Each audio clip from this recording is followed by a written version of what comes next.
Hare Krishna, Krishna Krishna, Hare Hare, Hare Rama, Rama Rama, Hare Hare. Om Jnana Timirandasya Jnananjana Shalakaya Chakshurmilitam Yena Tasmai Sri Guruve Namah. Shri Chaitanya Manobishtam Sthapitam Yena Bhutale Swayam Rupa Kadamaya Dadati Swapadantikam Vandeham Shri Guru Shri Uttapada Kamalam Shri Gurun Vaishnavamsha Shri Rupam Sagrajatam Sahagana Raghunathan Vitam Tam Sajivam साद्वैतम सावधूतम परिजन सहितम कृष्ण चैतन्य देवम श्री राधिका कृष्ण चैतन्य देव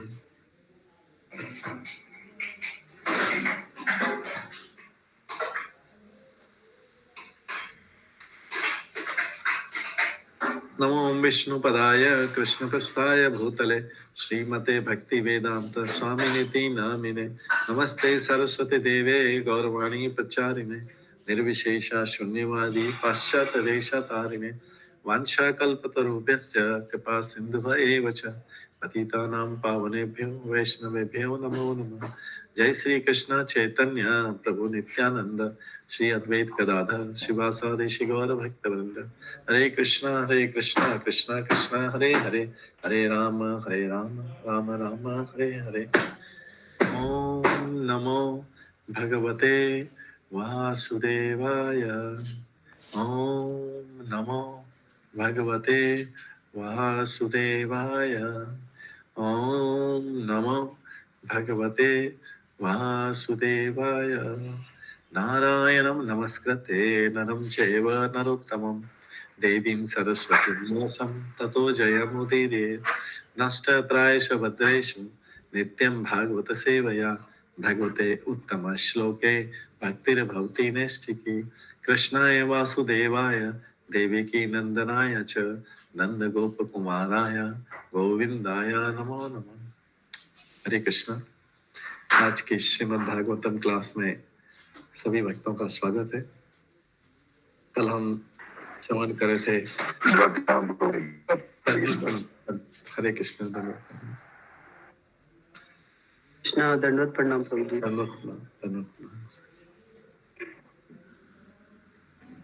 कल हम श्रवण कर रहे थे भगवान कृष्ण की उपस्थिति में भीष्म देव का देह त्याग। सूत गोस्वामी जी ये कथा श्रवण करा रहे हैं शौनकादिक ऋषियों को। इसमें सूत गोस्वामी बताते हैं कि किस प्रकार से कुरुक्षेत्र की युद्ध स्थल में इतने सारे लोगों का वध करने के कारण घबराए हुए महाराज युधिष्ठिर उस स्थल पर गए जहां नरसंहार हुआ था, जहां युद्ध हुआ था। वहां पर भीष्म देव मरणासन होकर शरशैया पर लेटे हुए थे। तो हमने जैसा कि कल श्रवण किया था, भगवान कृष्ण की इच्छा थी कि राजा युधिष्ठिर जो है युधिष्ठिर महाराज को उपदेश दें, क्योंकि युधिष्ठिर महाराज की इच्छा राज्य के सिंहासन पर बैठने की नहीं थी। वो दुखी थे और वे सोच रहे थे कि सारे लोग उन्हीं के कारण मारे गए। ये हमने कल सुना था कि एक पहला श्लोक स्टार्ट किया था और इसमें हमने देखा था कि भीष्म पितामह को वरदान था, इच्छा मृत्यु का वरदान था। इच्छा मृत्यु का वरदान किस लिए मिला था? क्योंकि उन्होंने अपने पिता के सामने प्रतिज्ञा की थी। जब पिता को दूसरा विवाह करना था तो भीष्म पितामह ने प्रतिज्ञा की थी कि मैं आजीवन विवाह नहीं करूंगा,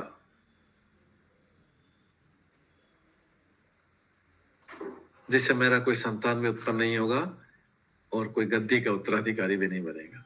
दूसरी प्रतिज्ञा उन्होंने की थी कि वे स्वयं भी राजगद्दी के उत्तराधिकारी नहीं बने। इससे उनके पिता बड़े प्रसन्न हुए और उनके पिता ने उन्हें आशीर्वाद दिया, इच्छा मृत्यु का वरदान दिया था भीष्म पितामह कि आप जब इच्छा हो तभी आप मृत्यु का वरण कर सकते।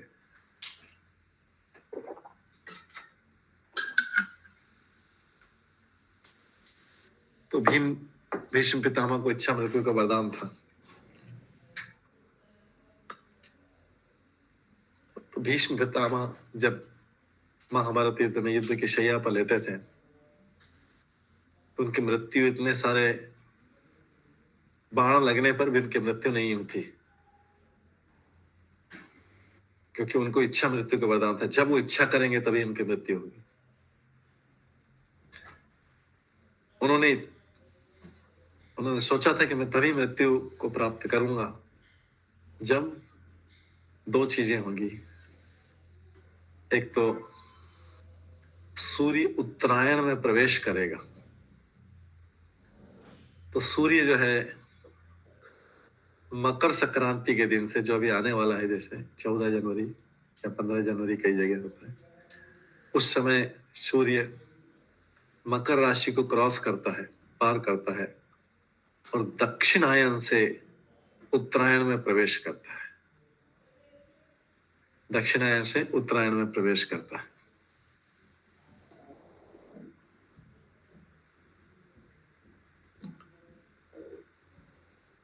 तो वो समय की प्रतीक्षा कर रहे थे कि यही जनवरी का महीना था उस समय। और दूसरी चीज, वो कृष्ण के दर्शन की अपेक्षा कर रहे थे। कृष्ण के दर्शन भी जब होंगे तभी वो अपने शरीर को त्यागेंगे, और ये पूरा उनके हाथ में था, भीष्म पितामह के हाथ में था। इस संसार में बाकी जीवों की मृत्यु उनके हाथ में नहीं है, लेकिन भीष्म पितामह को इच्छा मृत्यु का वरदान था। जब चाहें तभी उनकी मृत्यु होगी। तो इसलिए वे अपने जब शरशैया पर, शर मतलब होता है बाण, तीर, बाण या तीर, शरशैया मतलब बाणों की शैया पर लेटे हुए थे। ये महान योद्धा थे और भगवान के बहुत बड़े भक्त भी थे। उनकी जब उनकी मृत्यु होने वाली है इसका समाचार पूरे ब्रह्मांड में पहुंचा, तो ब्रह्मांड से सारे बड़े बड़े लोग, बड़े बड़े देवता, बड़े बड़े ऋषि मुनि, वो सब उनको मिलने आए, देखने आए। अभी मृत्यु नहीं हुई थी। भीष्म पितामह फिर भी बोल पा रहे थे, बाणों की शैया पर लेटे हुए भी वो बोल पा रहे थे।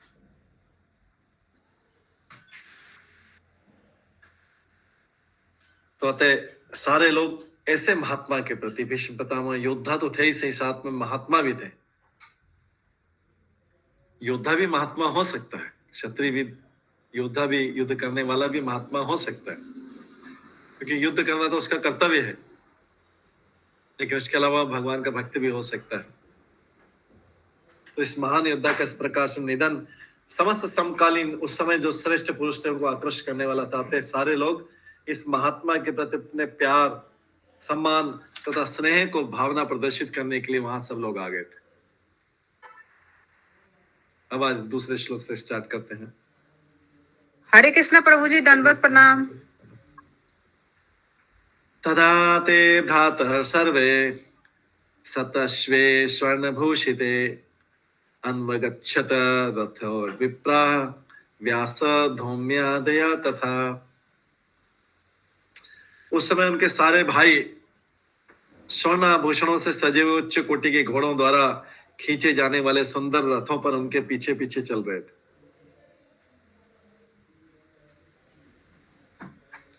किसके पीछे पीछे चल रहे थे? महाराज युधिष्ठिर उनको देखने भी गए थे। जब सारे बड़ी ब्रह्मांड के सारे लोग उनको देखने जा रहे थे, उनकी मृत्यु होने वाली, तो युधिष्ठिर महाराज जी पहुंचे थे पहले। युधिष्ठिर महाराज के पीछे कौन कौन गए थे? उनके सारे भाई गए थे, सारे पांडव गए थे। किससे मिलने? भीष्म पितामह से मिलने। भीष्म पितामह कहाँ थे? युद्ध के मैदान में सरशैया पर या बाणों की शैया पर लेटे थे। तो युधिष्ठिर महाराज उनसे मिलने गए। उनके पीछे पीछे सारे भाई स्वर्ण आभूषणों में सजे हुए उच्च कोटि के घोड़ों द्वारा खींचे जाने वाले सुंदर रथों पर उनके पीछे पीछे चल रहे थे। तो ये पांचों पांडव भी उनसे मिलने जा रहे थे। और कौन कौन जा रहे थे उनसे मिलने के लिए? उनके साथ साथ व्यासदेव तथा धौम्य जैसे ऋषि तथा अन्य लोग भी थे। धौम्य कौन थे? पांडवों के पुरोहित थे। ये सब लोग भीष्म पितामह से मिलने जा रहे थे। इतने महान भक्त थे वो, इतने महान भक्त थे कि जब अभी मृत्यु को प्राप्त होंगे, कृष्ण मृत्यु के समय खड़े रहते, वहां पे खड़े थे, उनके सामने उनके दर्शन करते करते उन्होंने शरीर त्यागा था। एक साधारण मनुष्य से तो केवल यही अपेक्षा की जाती है कि वो अंत समय में भगवान का नाम स्मरण कर ले। अंत काले च मामेवा स्मरण मत्वा कलेवरम यह प्रयाति समद्भावम नास्ति अत्र संशय। केवल अगर वो भगवान का स्मरण कर ले तो ही उद्धार हो जाएगा। यहाँ पे तो भीष्म पितामह के सामने भगवान कृष्ण स्वयं खड़े थे, उपस्थित। अभी वो भी आएंगे। वास्तव में वो लेके आए थे, इन सब पांडवों को लेके आए थे। जो पांडव वहां पहुंचे थे उनको लेके आए थे कृष्ण। लिखा है आगे नेक्स्ट श्लोक में, तीसरे श्लोक में आता है, भगवान अपि विप्ररुषे रथेन स धनंजय स ते व्यरोचत नृपः कुबेर इव गुह्यके। हे ब्रह्मर्षि, भगवान श्री कृष्ण भी अर्जुन के साथ साथ रथ पर सवार होकर पीछे पीछे चले आ रहे थे। इन पांडवों को साथ में लेके पीछे वो पीछे चल रहे थे, इनको आगे करा था पांडवों मिलने के लिए। भीष्म पितामह को मिलने के लिए जा रहे हैं। ऐसा कौन महान व्यक्ति हुआ कि जिसको मिलने के लिए उसकी मृत्यु के समय भगवान स्वयं उससे मिलने जा रहे हैं? इससे लग सकता है कि पता लग सकता है कि कितने महान थे वो। सब लोग तो भगवान को याद करते हैं फिर भी दर्शन नहीं देते, यहाँ भगवान मिलने जा रहे हैं। और भीष्म पितामह ने अपनी मृत्यु को इसीलिए रोक रखा था, अपने शरीर को इसलिए नहीं छोड़ा था कि कृष्ण जब तक नहीं आएंगे तब तक वो शरीर नहीं छोड़ेंगे। राजा युधिष्ठिर अतन राजसी प्रतीत हो रहे थे, पूरे सज धज के गए थे। कभी ऐसा देखा है संसार में कि किसी की मृत्यु हो रही हो और बाकी सारे लोग सज धज के जा रहे हैं? पांचों पांडवों को सज धज के, आभूषण पहन के, पूरे नई ड्रेस पहन के, आभूषण पहन के, हाथों में शस्त्र लेके जा रहे थे।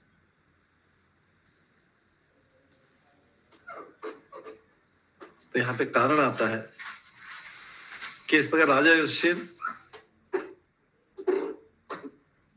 भगवान अपि विप्ररशे रथेन स धनंजय, तीसरे श्लोक को ही पढ़ रहे हो, स ते विरोचत नृपः कुबेर इव गुह्यके। उसमें राजा युधिष्ठिर ऐसे लग रहे थे जैसे कुबेर हो। कुबेर कौन है? धन का देवता। उनके साथ में उनके बंधु चल रहे थे, सब उनके साथी चल रहे थे। ऐसा लग रहा था मानो कुबेर अपने साथियों के साथ में जा रहे हैं, सज धज के जा रहे हैं। उसमें कारण बताते हैं सज धज के क्यों जा रहे थे। भगवान कृष्ण चाहते थे, भगवान कृष्ण ने सारे पांडवों को बोला था कि आप जब भीष्म पितामह से मिलने जाओ, पितामह थे, ग्रेट ग्रैंडफादर, परदादा लेवल के, तो भगवान कृष्ण चाहते थे कि सारे पांडव भीष्म देव के पास पूरे राजसी ठाट बाट से जाएं, जिससे भीष्म पितामह उन्हें अपने अंतिम समय में देख के प्रसन्न हो।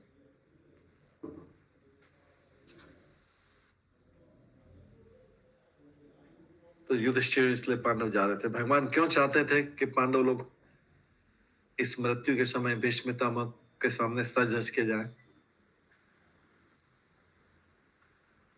कोई कारण बता सकते हैं क्यों भगवान ऐसा चाह रहे थे कि सब लोग सज धज के जाएं, सारे पांडव?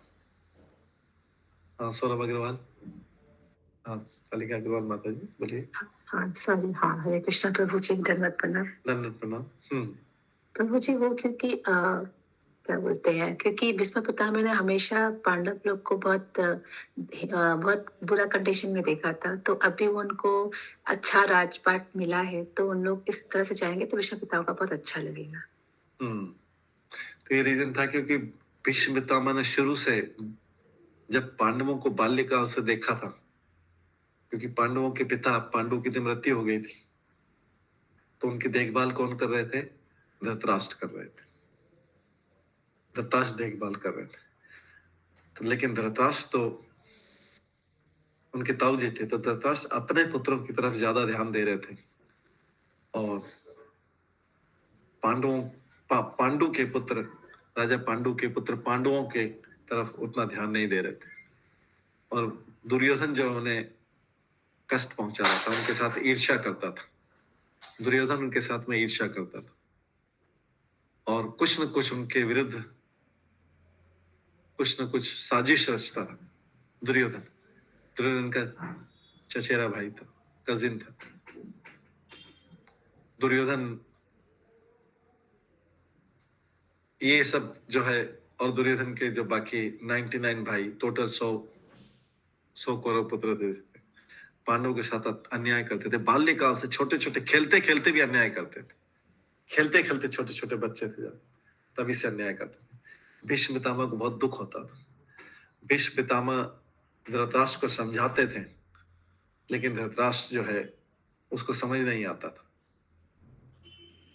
भीष्म पितामह और दूसरे लोग भी, विदुर भी, ये तीनों भाई थे। धृतराष्ट्र, विदुर और पांडु थे। पांडु की तो मृत्यु हो गई थी, अब धृतराष्ट्र और विदुर बचे थे। लेकिन ये भीष्म पितामह उन सबके पूरे परिवार में सबसे उनके दादा परदादा के लेवल पे थे। पांडवों के लिए परदादा लेवल पे थे।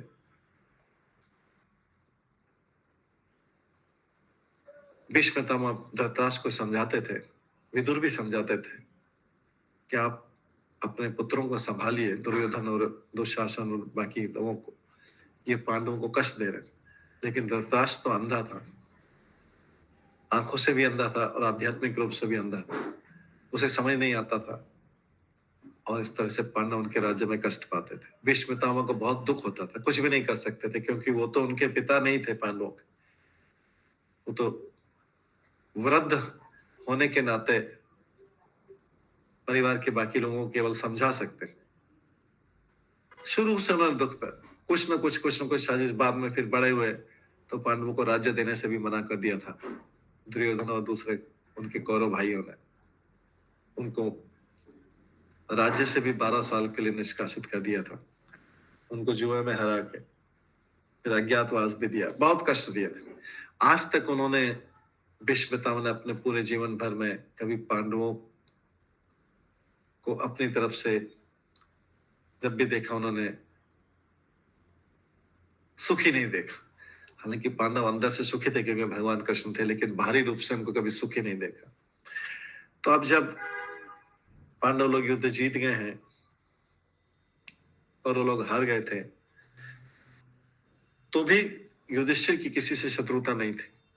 युधिष्ठिर कौरवों के हार जाने पर भी राज्य को स्वीकार करने के लिए तैयार नहीं थे। लेकिन भगवान चाहते थे कि अभी जाएं, अच्छी वेशभूषा में जाए, तैयार होके जाएं, जिससे एटलीस्ट मृत्यु से पहले तो भीष्म पितामह को लग सके कि हाँ, अभी पांडव खुश हो। मृत्यु से पहले तो देख पाएंगे पांडव जो जीवन भर कभी सुखी नहीं रह पाए भारी रूप से। हालांकि भगवान के भक्त होने के नाते अंदर से सुखी थे, लेकिन वे भारी रूप से कभी भीष्म पितामह सुखी नहीं देखा। तो वो चाह रहे थे कि अभी भीष्म पितामह, कृष्ण चाहते थे कि भीष्म पितामह अभी उनको मृत्यु से पहले इनको सुखी देख, खुशी देख सके। इसलिए वो बोलते थे कि अभी तो आप युद्ध जीत गए, इसलिए तैयार हो क्या, अभी भीष्म पितामह अपना शरीर छोड़ने वाले हैं, उससे पहले तुम उनको दिखा दो कि तुम युद्ध जीत गए हो और अच्छी अवस्था में, इसलिए तैयार होके जाओ, अच्छी तरह रेडी होके अपने पूरे सज के क्षत्रिय राजा के रूप में अभिषेक, जीते हुए व्यक्ति की तरह जाइए भीष्म पितामह के पास। तो इस प्रकार, इसलिए हालांकि किसी की मृत्यु होने वाली तो ऐसा कोई रेडी होके नहीं जाता है सामान्यतः सामाजिक रीति रिवाज के अनुसार। लेकिन कृष्ण तो रीति रिवाज को मानते नहीं, किसी भी सामाजिक रीति रिवाज को। कृष्ण तो इन सारे सामाजिक नियमों से ऊपर है। वो तो जो उचित लगता है वो करते हैं। वो समाज के बंधन में नहीं है, वो समाज से ऊपर है, राष्ट्र से ऊपर है, संसार से ऊपर है, ब्रह्मांड से ऊपर। इसलिए वो तो उनको तैयार होकर जाने के लिए बोला था। सब लोग पहुंचे वहां पे, सारे पांडव और बाकी लोग, देवता, ऋषि, मुनि, ब्रह्मांड के राजा, सब लोग आ रहे थे। एक एक करके सारे आए, सारे देवता भी पहुंचे थे, क्योंकि इसमें लिखा है, देखिए, व्यास देव, धौम में बड़े बड़े ऋषि भी पहुंचे थे। देवता तो पहुंचे, बड़े बड़े ऋषि, व्यास देव जी जो बहुत बड़े भागवत के रचित है, व्यास देव भी, धौम में ऋषि जो पांडवों के पुरोहित थे, और बहुत सारों के नाम आगे आएंगे, ये सब पहुंचे हुए थे। 4th श्लोक में बताते हैं, दृष्टा निपतितं भूमौ दिवः च्युतम् इव अमरम प्रणेमु पांडवा भीष्मं सनुगासः चक्रिणा। आकाश से आ गिरे देवता के समान उन्हें भीष्मदेव को भूमि पर लेटे देखकर पांडव सम्राट युधिष्ठिर ने अपने छोटे भाइयों तथा भगवान कृष्ण समेत उन्हें प्रणाम किया। तो आकाश से गिरे हुए देवता के समान भीष्मदेव, ऐसा लग रहा था कि जैसे शैया पे 18 दिन से थे, शैया पे सोए हुए थे, लेकिन ऐसा लग रहा था अभी भी ऊपर से गिरे हैं, बाणों की शैया पे गिरे, ऐसे सोए हुए थे, बाण उनके शरीर में बिंधे हुए थे। इसे देखकर पांडव सम्राट युधिष्ठिर ने अपने छोटे भाइयों तथा भगवान कृष्ण समेत उन्हें प्रणाम किया।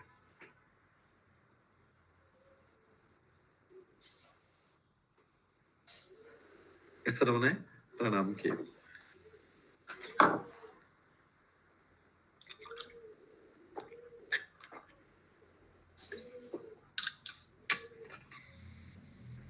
तो भीष्म पितामह देख पा रहे थे, सबको देख रहे थे कौन कौन आ रहा है। तो उसको भीष्म पितामह को किसने किसने प्रणाम किया? सारे पांडवों ने प्रणाम किया और कृष्ण ने भी प्रणाम किया। कृष्ण ने भी प्रणाम किया भीष्म पितामह को। हालांकि कृष्ण स्वयं भगवान है, लेकिन भीष्म पितामह वयोवृद्ध थे, उनके भक्त भी थे, योद्धा भी थे, परम योद्धा थे। और भीष्म पितामह तो कृष्ण का ही प्रतीक्षा कर रहे थे, शरीर छोड़ने से पहले उनका दर्शन करना चाहते थे। यहाँ पर भगवान कृष्ण भी महाराज युधिष्ठिर के ममेरे भाई तथा अर्जुन के अंतरंग सखा थे, लेकिन सारा पांडव परिवार कृष्ण को पूर्ण पुरुषोत्तम भगवान के रूप में जानता था। भगवान को यद्यपि अपने परम पद का आभास रहता था, भगवान को पता है कि मैं भगवान हूं, तो भी वह साधारण पुरुष की तरह आचरण करते थे।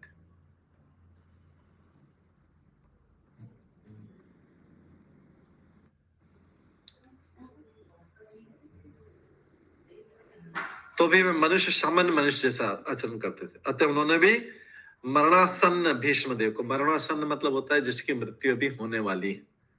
मरण आसन्न, आसन्न मतलब जल्दी होने वाला, शीघ्र होने वाला काम, उनकी मृत्यु होना। तो कृष्ण ने भी उनको प्रणाम किया, भीष्म पितामह को किया, और सारे पांडवों ने भी उन्हें प्रणाम किया। आगे आता तत्र तत्र ब्रह्म ऋषय सर्वे देव ऋषय च सत्तमा राजर्षय च तत्रासन द्रष्टुम भरत पुंगवम। राजा भरत के वंशजों में प्रधान भीष्म पितामह किस वंशज में आ रहे थे? राजा भरत के वंश में आ रहे थे। राजा भरत के वंशजों में प्रधान भीष्म को देखने के लिए ब्रह्मांड के सारे सतोगुणी महापुरुष, सारे सतोगुणी महापुरुष जैसे देवर्षि, ब्रह्मर्षि तथा राजऋषि भी वहां पर आए।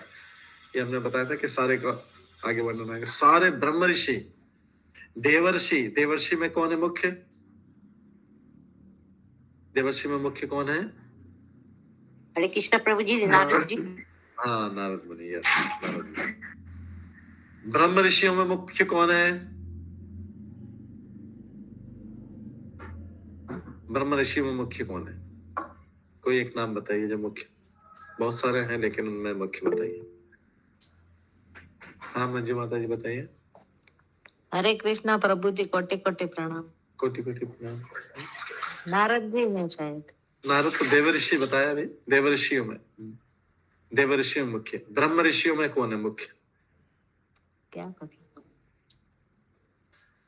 ब्रह्म ऋषियों में मुख्य कौन है?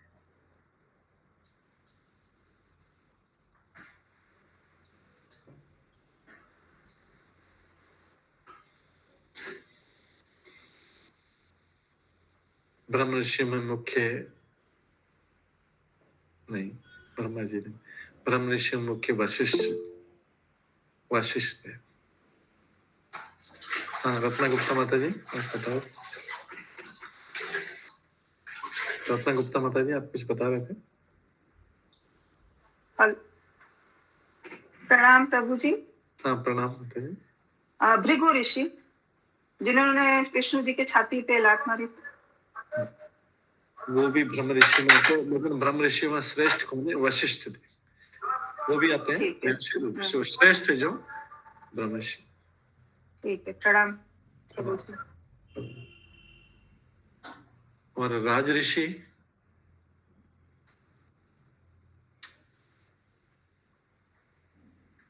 राज ऋषि मुख्य उस समय जो भी मुख्य राजा थे, राजाओं में जो ऋषि हैं मुख्य राजा।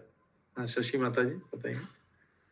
विश्वामित्र जी तो उनके गुरु, राजगुरु थे ना।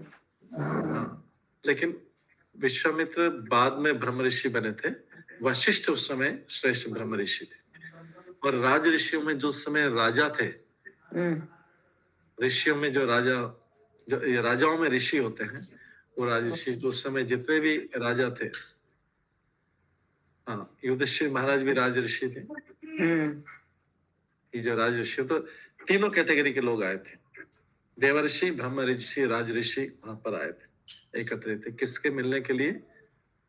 युधिष्ठिर, ये भीष्म पितामह जो अपना अंतिम शरीर त्याग रहे थे, अंतिम समय में आए थे। तो ऋषि कौन होते हैं? वे जिन्होंने आध्यात्मिक उपलब्धि द्वारा पूर्णता प्राप्त की है। ऐसे आध्यात्मिक उपलब्धि कोई भी अर्जित कर सकता है, चाहे वो राजा हो या साधु हो। भीष्मदेव स्वयं ही ब्रह्म ऋषि थे, लेकिन उनसे श्रेष्ठ कौन थे? वशिष्ठ। तो भीष्मदेव स्वयं ब्रह्म ऋषि थे और राजा भरत के वंशजों में प्रमुख थे। सारे ऋषि सतोगुणी होते हैं और वे सभी महान योद्धा की आसन्न मृत्यु का समाचार सुनकर वहां एकत्रित हुए। तो नाम आए किनके किनके, कौन कौन से बड़े बड़े ऋषि आए थे भीष्म पितामह की मृत्यु के समय में? अभी मृत्यु हुई नहीं है, तो कौन कौन आए थे जरा नाम देखते हैं। पर्वतः नारद धौम्य, ये 6 और 7वें श्लोक में। पर्वतः नारद धौम्य भगवान बादरायण बृहदश्च भरद्वाज सशिष्य रेणुका सुतः वशिष्ठ इंद्र प्रमदः त्रित गुत्समदासित कक्षिवान गौतमत्रि च कौशिक अथ सुदर्शनः। कौन को ऋषि मुनि आए थे? पर्वत मुनि आए थे। पर्वत मुनि सबसे ज्येष्ठ माने जाते हैं, बड़े। पर्वत मुनि आए, नारद मुनि आए थे, धौम्य आए थे। ईश्वर के अवतार व्यासदेव जी आए थे। व्यासदेव जी तो ईश्वर के भगवान के अवतार माने जाते हैं साहित्य वेश में। व्यास, बृहदश, भरद्वाज, परशुराम तथा उनके शिष्य वशिष्ठ, परशुराम तथा उनके शिष्य वशिष्ठ, इंद्रप्रमद, त्रित, गुटसमद, कृतसमद, असित, कक्षिवान, गौतम, अत्रि, कौशिक, सुदर्शन जैसे सारे ऋषि वहां उपस्थित। ये सब ब्रह्म ऋषि, राज ऋषि, ब्रह्म ऋषि सब आए थे। ये सबका परिचय दिया, एक एक का परिचय दिया,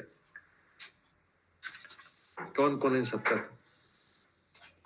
इसके अलावा हम सुखदेव गोस्वामी आगे के श्लोक में आएगा। सुखदेव गोस्वामी आए थे, कश्यप आए थे, अंगिरस आए थे, इत्यादि भी आए थे। ये सारे लोग आए थे, तो सबका परिचय दिया है। हम थोड़ा थोड़ा शॉर्ट में सबका परिचय पढ़ेंगे। पर्वत मुनि कौन थे जिनका नाम आ रहा है? पर्वत मुनि सबसे ज्येष्ठ मुनि माने जाते थे। वे नारद मुनि के समान लेवल के थे। वे अंतरिक्ष यात्री भी थे, मतलब वो हवा स्पेस में, आकाश में कहीं भी एक जगह से दूसरी जगह जा सकते थे बिना किसी वायुयान की सहायता के। और पर्वत में ऋषि भी, पर्वत मुनि में नारद के समान ही देव ऋषि अर्थात देवताओं में महान ऋषि। ये पर्वत ऋषि जो है महाराजा परीक्षित के पुत्र जन्मेजय के यज्ञ के समय नारद के साथ में उपस्थित थे।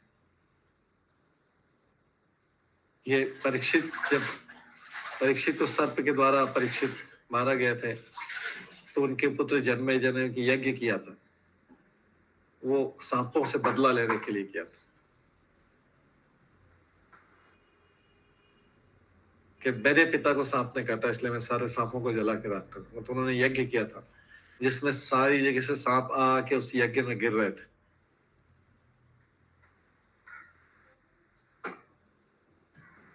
ये दोनों पहले, जैसे नारद मुनि गंधर्व में थे, पहले नारद मुनि गंधर्व थे दासी पुत्र बनने से पहले, ऐसे पर्वत मुनि भी गंधर्व थे। क्योंकि गंधर्व किसको बोलते हैं? जो उच्च लोकों में भगवान की महिमा का गायन करते।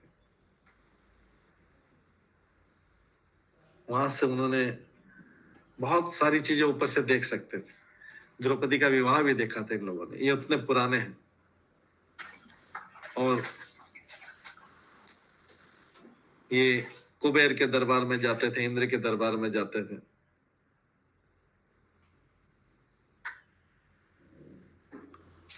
और बहुत महान शक्तिशाली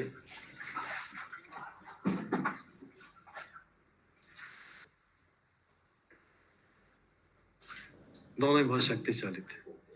ये पर्वत मुनि का परिचय, इसके बाद नारद मुनि का भी परिचय दिया है।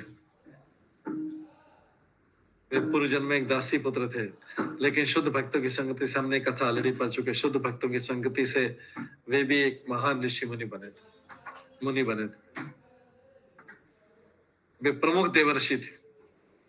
वे ब्रह्मा जी के पुत्र हैं नारद मुनि, और उनके शिष्य भी है। और इसी से परंपरा चलती आ गई। उन्होंने प्रहलाद महाराज, ध्रुव महाराज, नारद मुनि के तो कितने लोगों को भक्त बनाया नारद मुनि ने। व्यासदेव को भी बनाया था।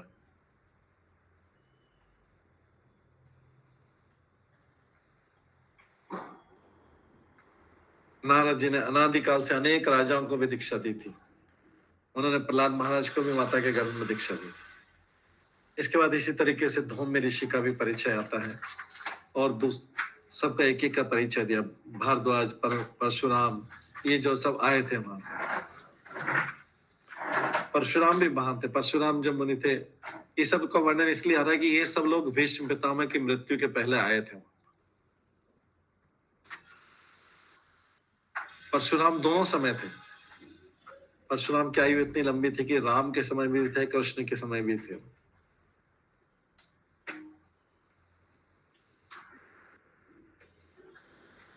व्यासदेव जी भी आए थे। वेद व्यासदेव जी का नाम, व्यासदेव जी तो बाद में पढ़ा, पहले इनका नाम क्या था? कृष्ण द्वैपायन। क्योंकि कृष्ण के समान ये काले रंग के थे, काले वर्ण के थे, और द्वैपायन थे क्योंकि इनका जन्म द्वीप में, एक द्वीप में हुआ था। सत्यवती के पुत्र थे।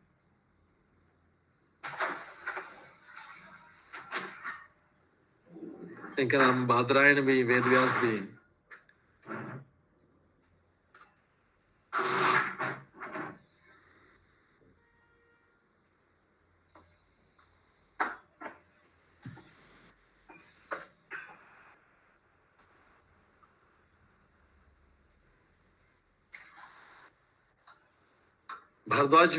भारद्वाज मुनि भी आए थे। ये जो हम सप्तऋषि हैं, जो गोत्र बनते हैं, भारद्वाज, कश्यप, गौतम, ये भारद्वाज, वो भी आए थे। सब बड़े बड़े ऋषि मुनि आए थे।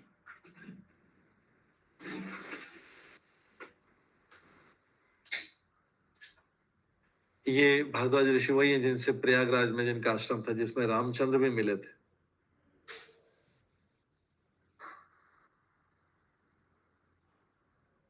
इन्हीं के पुत्र द्रोणाचार्य थे। और परशुराम के बारे में तो पता है सबको। ये जमदग्नि को रेणुका के पुत्र थे, रेणुका सुत कहलाते। ये भी भगवान के शक्तिवेश अवतार थे। इन्होंने 21 बार क्षत्रिय वंश को वध किया था इस पृथ्वी पे से। ये सब इनका थोड़ा थोड़ा परिचय दिया जा रहा है। बाद में इन्होंने महेंद्र पर्वत पर घोर तपस्या की थी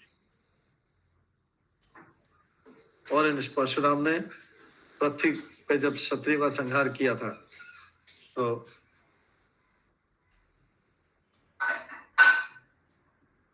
सारी पृथ्वी के क्षत्रियों से छीन के कश्यप मुनि को दान में दिया था। अब प्रश्न है मनीषा शर्मा माता जी का।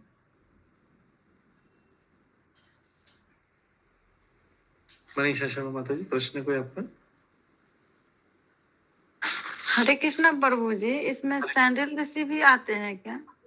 सैंडल ऋषि भी आए होंगे, बट इसमें नाम नहीं आया है। और उस समय जो भी उपस्थित थे सारे ऋषि मुनि आए, उनका नाम तो नहीं दिया है, लेकिन उस समय के जो भी सारे ऋषि मुनि महान थे आए। इसमें खाली मुख्य मुख्य का दिया नाम। हरे कृष्णा प्रभु, जैसे सैंडल गोत्र भी होता है, इसलिए हम आप पूछ रहे हैं। उस समय अगर उपस्थित थे तो सारे लोग आए। उस समय के जो भी थे सारे आए। जी प्रभु जी, हरे कृष्णा। ठीक है, हरे कृष्ण। वशिष्ठ भी आए थे। ब्रह्म ऋषि, देखिए वशिष्ठ का नाम लिखा है, ब्रह्म ऋषि वशिष्ठ होता है।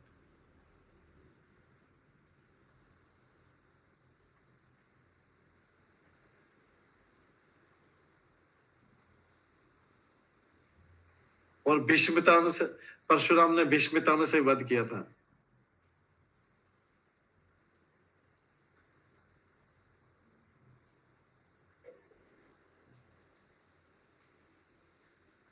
वशिष्ठ आए थे, त्रिता अत्रि आए थे, गुत्समंद, असित, कक्षीवान, ये सब आए थे।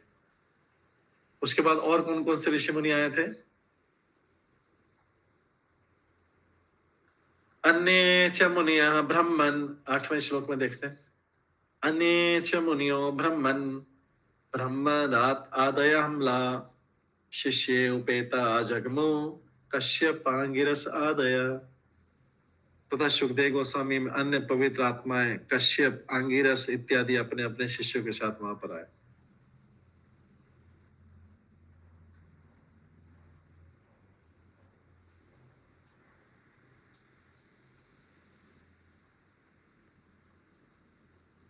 सुखदेव गोस्वामी और अन्य पवित्र आत्माएं, सुखदेव गोस्वामी भी आए थे, कश्यप आए थे, आंगिरस आए थे इत्यादि अपने अपने। सुखदेव गोस्वामी सबको पता है कि व्यासदेव के पुत्र थे।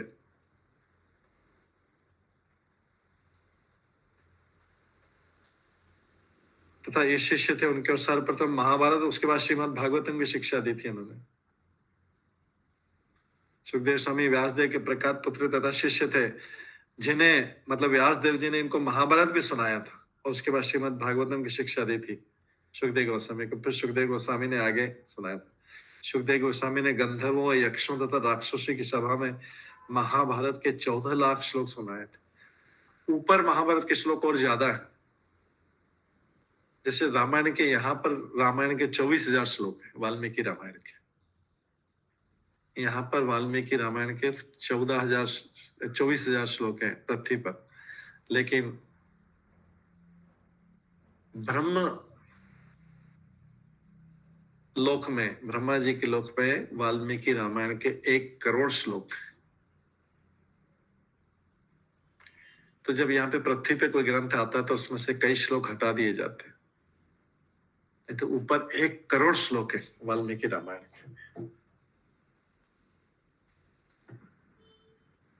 यहाँ पे आके 24,000 श्लोक रह जाते हैं, क्योंकि बाकी श्लोक जो मनुष्यों के काम के नहीं होते हैं उसको कम कर दिया जाता है। इसी प्रकार से देखिए यहाँ पर सुखदेव गोस्वामी ने गंधर्वों, यक्षों तथा राक्षसों की सभाओं में वो वहां पे भी सुनाते थे। 14 लाख श्लोक सुनाए थे महाभारत के। यहाँ पे महाभारत के 1 लाख श्लोक। और सुखदेव गोस्वामी ने श्रीमद् भागवतम को सर्वप्रथम महाराज परीक्षित को सुनाया था।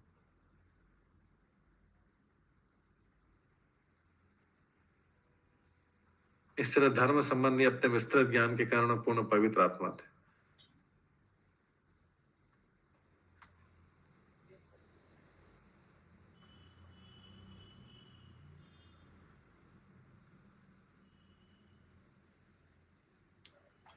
और महाभारत के सभा पर सुज्ञात होता है कि महाराज युधिष्ठिर की राजसभा में तथा महाराजा परीक्षित के उपवास के समय सुखदेव गोस्वामी उपस्थित थे।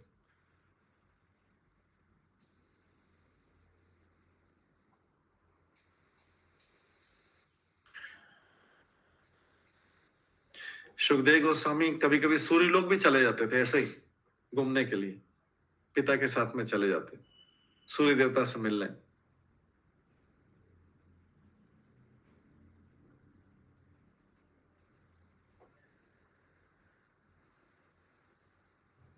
उसके बाद कश्यप भी थे, वे मरीचि के पुत्र थे और प्रजापतियों में से एक तथा प्रजापति दक्ष के दामाद थे कश्यप।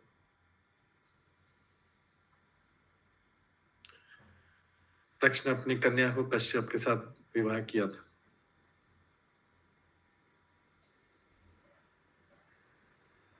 गरुड़ गरुड़ इन्हीं के पुत्र थे, जब भगवान के वाहन गरुड़ है वो कश्यप के पुत्र थे।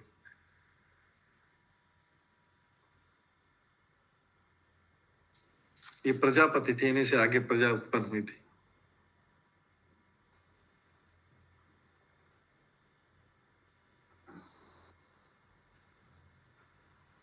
इन्हीं से देवता उत्पन्न हुए थे, इन्हीं से असुर उत्पन्न हुए थे। वामन, भगवान वामन के पिता थे कश्यप। वामन अवतार भी इसी से हुआ था।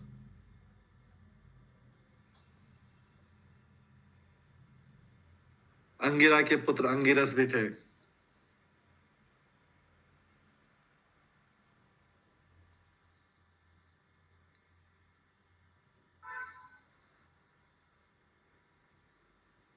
ये बृहस्पति का दूसरा नाम है अंगिरस।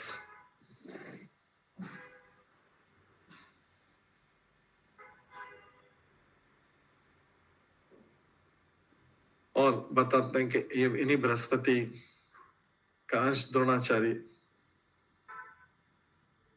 भी हुआ। शुक्राचार्य के गुरु भी थे ये। नहीं, शुक्राचार्य को कंपटीशन में थे शुक्राचार्य के। इस प्रकार से सारे ऋषि मुनि का वर्णन है। इसके बाद है तान समेतान महाभागान पूजया मास धर्मज्ञो तान समेतान महाभाग्य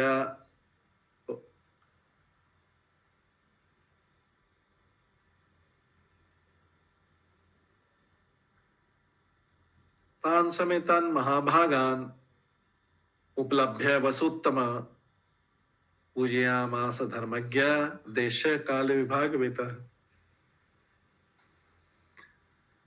भीष्म पितामह जब वहां लेटे थे, उससे सभी लोग मिलने आए थे, तो भीष्म पितामह ने सबका स्वागत किया। भीष्म पितामह ने कैसे स्वागत किया? भीष्म पितामह तो बाणों की सैया पर लेटे हुए थे, तो उन्होंने जब बड़े लोगों को आंखों से, खाली आंखों से ही सबको किया, बड़े लोगों को आंखों से प्रणाम किया,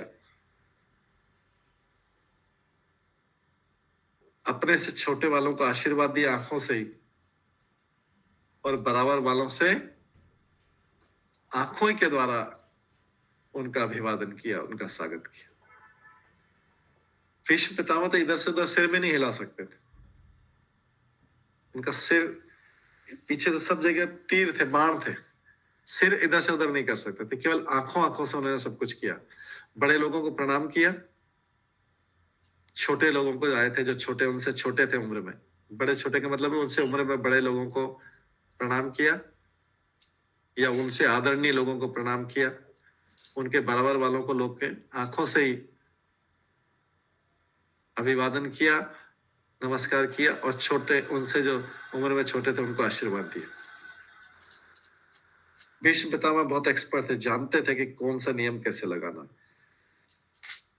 भीष्म देव को देश और काल के अनुसार समस्त धार्मिक नियमों को भली भांति जानकारी थी। किसको कैसे प्रणाम करना है, किसको कैसे अभिवादन करना है, किसका कैसे स्वागत करना। तो देखिए, मृत्यु की अवस्था में भी भीष्म पितामह सबको आदर दे रहे हैं। मृत्यु वाली अवस्था में भी सबको आदर के सम्मान के साथ में वो आंखों से कर रहे थे सारा काम, सिर हिला नहीं सकते थे। तो जितने लोग आते जा रहे थे उनसे मिलने, हजारों की संख्या में लोग आ रहे थे उनसे मिलने के लिए, क्योंकि इतने महान लोग थे। सब लोग ऐसे साधु के दर्शन करना चाहते हैं। भीष्म पितामह योद्धा थे, क्षत्रिय थे, साधु थे, भगवान के भक्त थे। तो इनको पता था। तो जो एक्सपर्ट साधु होता है उसको पता है कि भगवान का प्रचार कैसे करना है, काल और समय के अनुसार कैसे करना है। भीष्म पितामह को भी सबको पता था कैसे आदर करना है। भीष्म पितामह इतने महान थे, इनको 12 महाजन, जो धर्म की शिक्षा देने वाले 12 महाजन हैं, उनमें से एक महाजन है। महाजन किसको बोलते हैं? जो भगवान के द्वारा स्थापित धर्म को जानते हैं, भगवान के द्वारा धर्म की परिभाषा को जानते हैं 12 महाजन। 12 महाजनों का पूरा एक श्लोक है, उसमें बताते हैं 12 महाजन कौन कौन है। कोई बता सकता है? किसी को याद है 12 महाजन कौन कौन है? 12 महाजनों के नाम।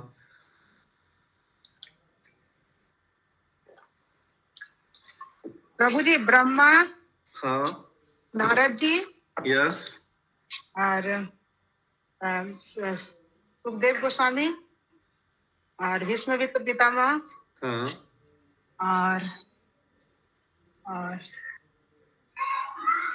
शिव जी, हाँ, शिव जी है, और जनक, हाँ, यस, यमराज, हाँ, यमराज, बलि महाराज, यस, और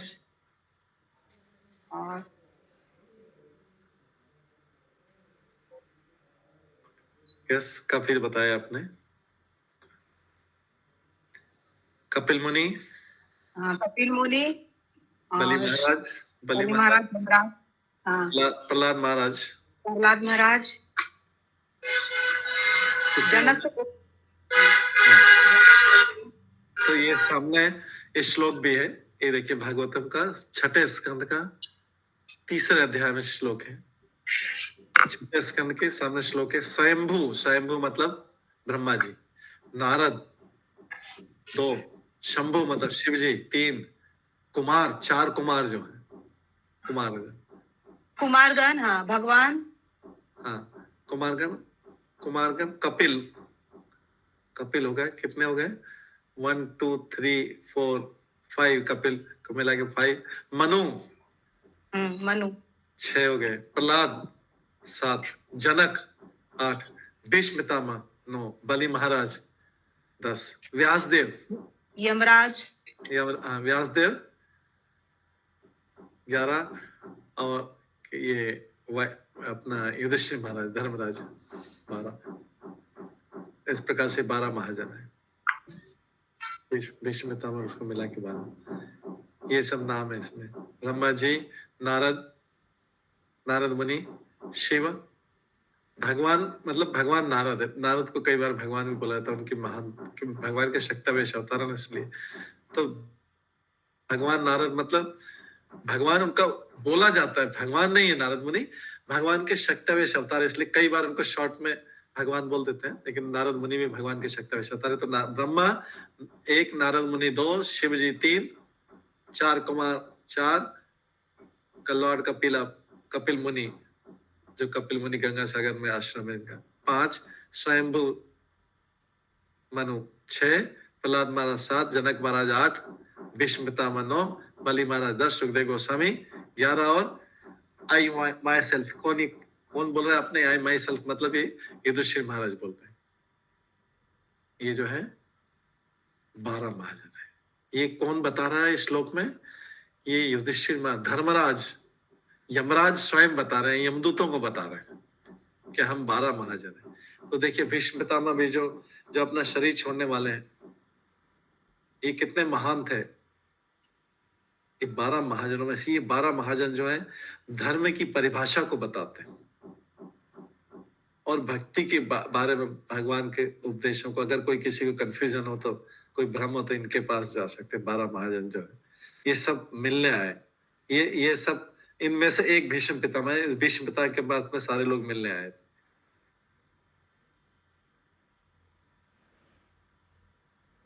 तो भीष्म पितामह जो है मृत्यु शैया पे थे, बाणों की शैया पे थे, उठ नहीं पा रहे थे, लेकिन सबको, उनको सब जो आ रहा था सबको देख रहे थे और सबको अभिवादन कर रहे थे।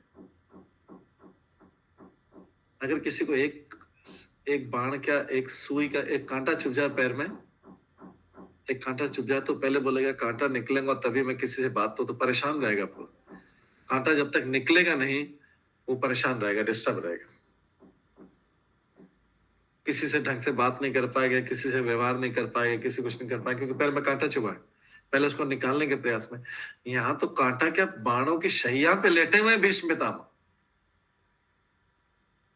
और सबको अभिवादन भी करे, कोई चिंता नहीं, इतने सारे कांटे, मतलब कांटे कांटे खून निकल रहा है, सबसे रक्त बह रहा है और सबको अभिवादन कर रहे, इतने स्वस्थ अवस्था में अपने आप को थे, मस्तिष्क स्वस्थ था उनका।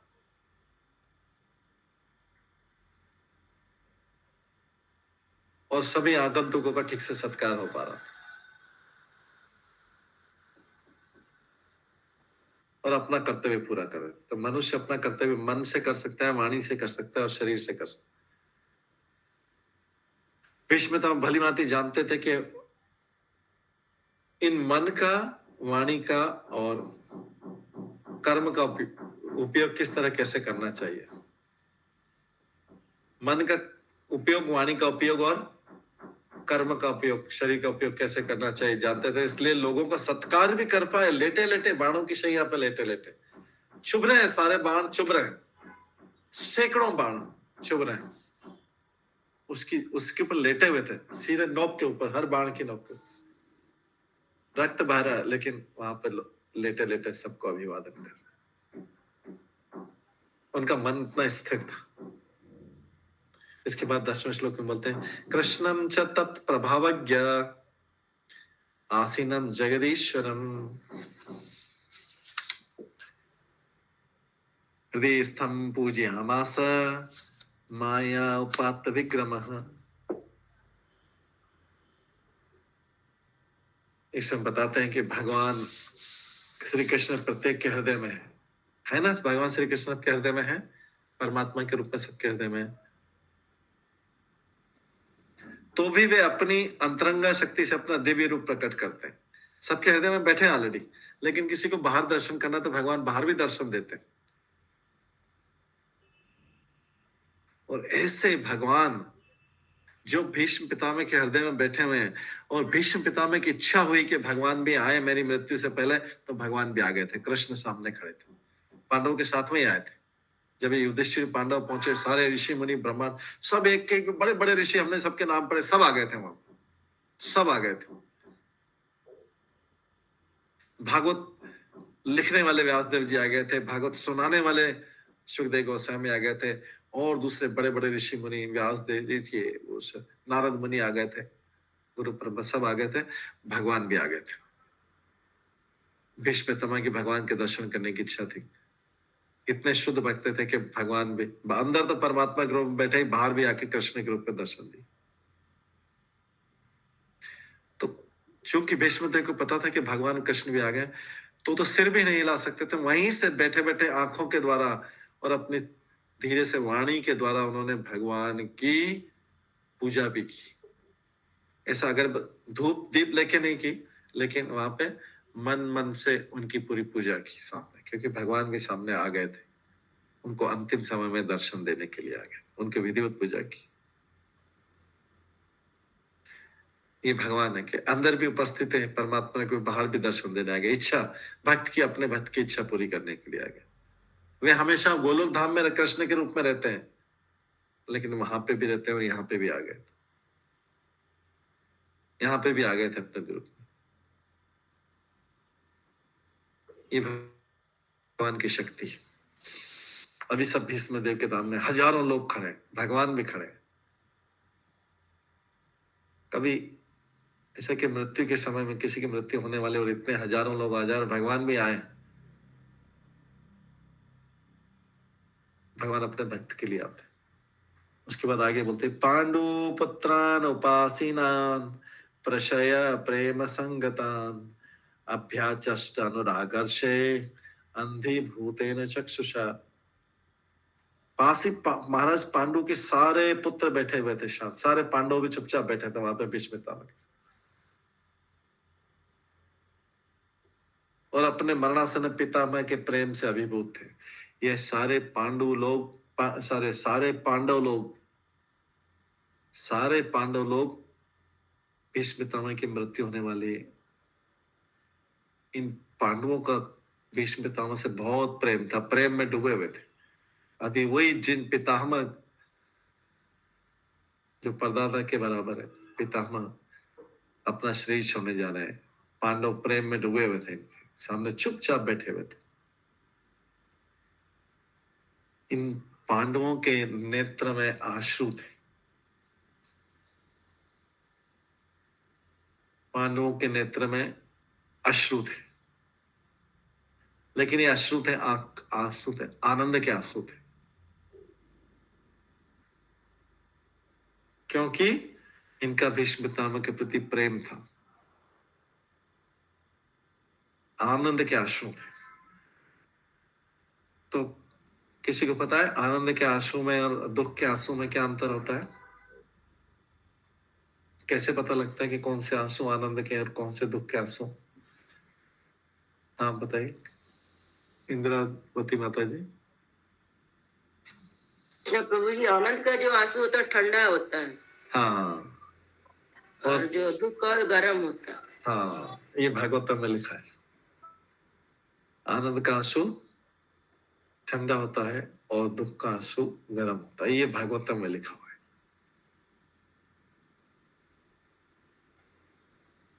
इनके सबके आंखें, आनंद के आंसू क्यों थे इनकी आंखों में? क्योंकि हम पितामह को दर्शन देने के लिए भगवान आ गए। भाई भगवान आ गए तो क्या दुख है? किसी को दर्शन देने के भगवान आ जाए और उसकी मृत्यु हो भगवान के सामने, तो उससे बड़ी बात क्या हो सकती?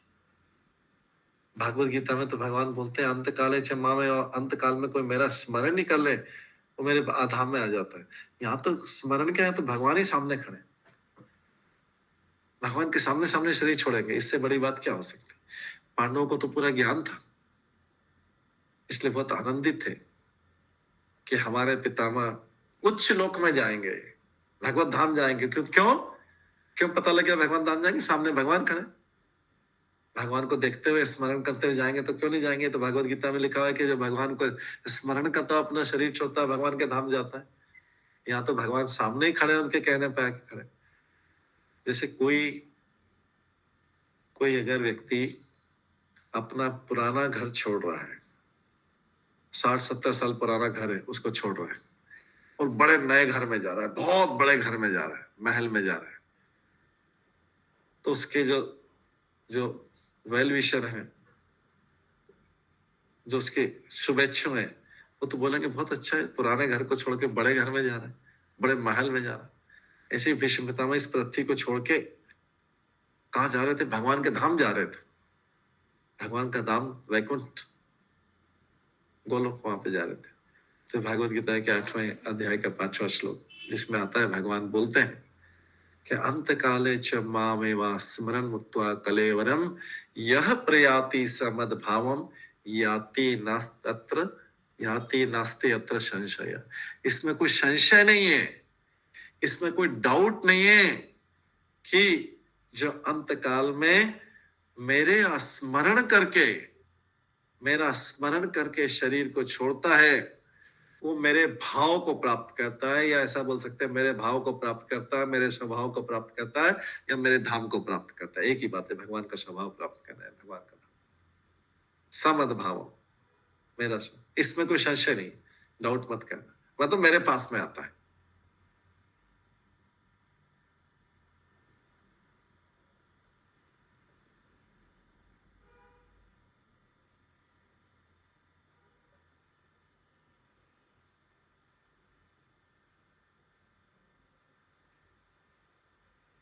तो ये जो है, इसलिए पांडव लोग भी शांत बैठे थे, आनंद के आंसू थे, वो प्रेम स्नेह से डूबे हुए थे।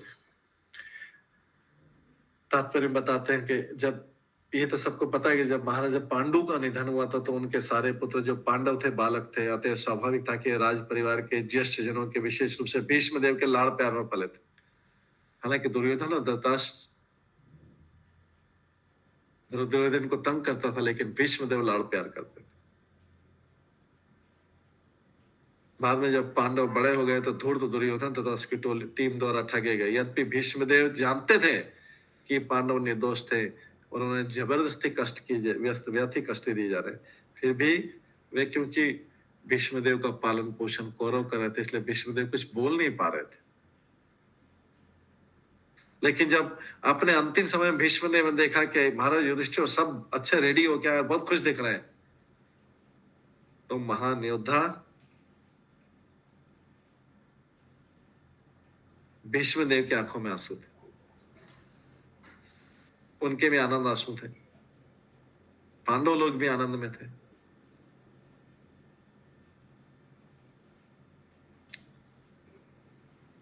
और उन्होंने उस समय भीष्म पितामह ने वो दिन याद किया कि ये पांडव लोग कितना कष्ट पाते थे अभी, लेकिन अभी उनके आंखों में प्रेम के आंसू हैं।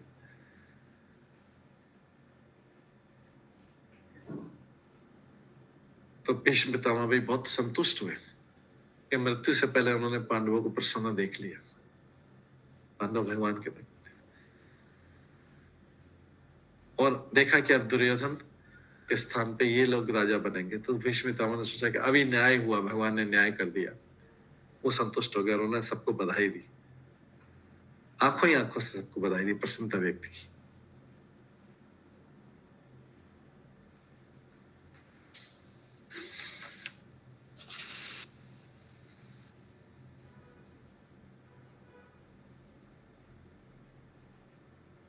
और आगे क्या बोलते हैं भीष्मदेव, अहो कष्टम अहो अन्यायम यत यूयम धर्मनंदना जीवितम न आहर्त क्लिष्टम विप्र धर्मच्युताश्रय। भीष्म पितामह बोलते हैं, प्रश्न बोलते हैं, भीष्म पितामह ने कहा, ओह, पांडवों को देख के बोलता, ओह, तुम लोगों ने तो धर्म के पुत्र युधिष्ठिर से बोलते, तुम तो युधिष्ठिर तो धर्मराज का पुत्र है। बोले धर्म के पुत्र होते भी तुमने कितना अन्याय सहा था, धृतराष्ट्र ने कितना अन्याय किया था तुम्हारे साथ में, दुर्योधन ने कितने कष्ट दिए थे। ये इतने कष्ट किसी को मिल जाए तो कोई जी नहीं सकता है, इतने कष्ट जितना पांडवों को मिले कोई जी नहीं सकता है। फिर भी ब्राह्मणों के आशीर्वाद से, ईश्वर के आशीर्वाद से और धर्म ने मिलकर तुम्हारी रक्षा की। किसने किसने किया? ब्राह्मणों के आशीर्वाद से रक्षा हुई, धर्म का पालन करने से धर्म का आशीर्वाद मिला और ईश्वर का आशीर्वाद मिला। हालांकि महाराज युधिष्ठिर बहुत चिंतित थे कि विनाश संहार हुआ, लेकिन भीष्मदेव समझ गए थे। उन्होंने युधिष्ठिर को बोला, दुखी मत हो, तुमको तो ये राज्य, तुमको तुम्हारे पर कितने अत्याचार किए थे उसको याद करो, तुम अभी राज्य लो, बैठो इसमें, ऐसा बोलना चाह रहे थे। बोल तो पा रहे थे भीष्म पितामह, खाली सिर नहीं हिला पा रहे थे, वो शरीर नहीं हिला पा रहे थे। ये तो अन्याय के कारण धर्म के विरुद्ध में लड़ा गया, इसलिए चिंता मत करो। युधिष्ठिर को समझाने का प्रयास करते भीष्म पितामह भी, समझाएंगे अभी तो मन में सोच रहे हैं। वो पांडवों को विशेष तौर पर बताना चाह रहे हैं कि तुम्हारी रक्षा तो भगवान ने की, ब्राह्मणों ने की, ब्राह्मणों के आशीर्वाद से धर्म ने तुम्हारी रक्षा की, क्योंकि तुम धर्म की तरफ थे। तो जब तक ब्राह्मण सुरक्षित है, धर्म सुरक्षित है और भगवान की पूजा होती रहेगी, तब तक कोई किसी का कुछ नहीं बिगाड़ सकता। थोड़ी देर के लिए कष्ट दे सकता है, लेकिन थोड़ी देर के लिए कष्ट दे सकता है, लेकिन बिगाड़ नहीं सकता। इस प्रकार भीष्मदेव ने युधिष्ठिर की निराशा को, हालांकि युधिष्ठिर जीत गया तो भी निराश है, जैसे हमने बताया था कि वो सोच रहा कि इतने करोड़ों लोग मारे गए तो मेरे कारण मारे गए, मैं राजसिंहासन बैठ के मुझे अच्छा नहीं लग रहा। वो बोल रहे हैं कि नहीं, ऐसा भीष्म पितामह बोला, ऐसा नहीं सोचो, तुम्हारे साथ भगवान है, तुम्हारे साथ धर्म है, सब कुछ है, अभी तुमको निराश होने की जरूरत नहीं। जब मनुष्य भगवान की इच्छा के साथ पूरा तालमेल बनाए रखता है, जब मनुष्य भगवान के साथ पूरा बातचीत, उनकी सारी बातचीत मानता रहता है, तो उसको ब्राह्मणों का, वैष्णवों का और धर्म का आशीर्वाद प्राप्त होता रहता है, और तब तक उसे निराश होने का कोई कारण नहीं। भले जीवन की परिस्थितियां कितनी भी विषम क्यों न हो, कितनी भी परिस्थितियां उल्टी ना हो जाए,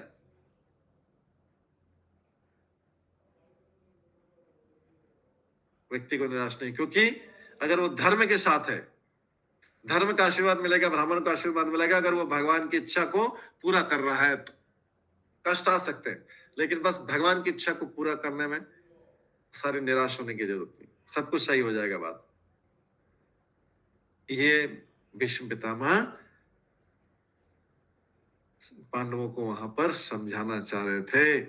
हालांकि पांडव नीचे बैठे थे, राजा था, पृथ्वी का राजा युधिष्ठिर नीचे बैठा हुआ था, सब लोग बैठे थे और भीष्म देव बाणों की शैया में बैठे थे, फिर भी उपदेश दे रहे थे। भीष्म बाणों की शैया पे लेटे लेटे भी उपदेश दे रहे थे, पांडव को उपदेश दे रहे थे।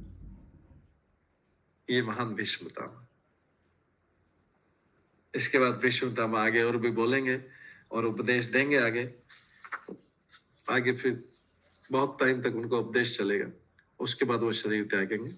तो आज की क्लास का हम यहीं पे विराम देते हैं। इसके आगे का जो वर्णन है हम वो कल की क्लास में श्रवण करेंगे। कल की क्लास वही सुबह 10 से 11 जो होती है उसी टाइम पर होगी, जैसा रोज होती। हरे कृष्णा, सभी भक्तों का बहुत हरे कृष्णा प्रभु जी, दंडवत प्रणाम।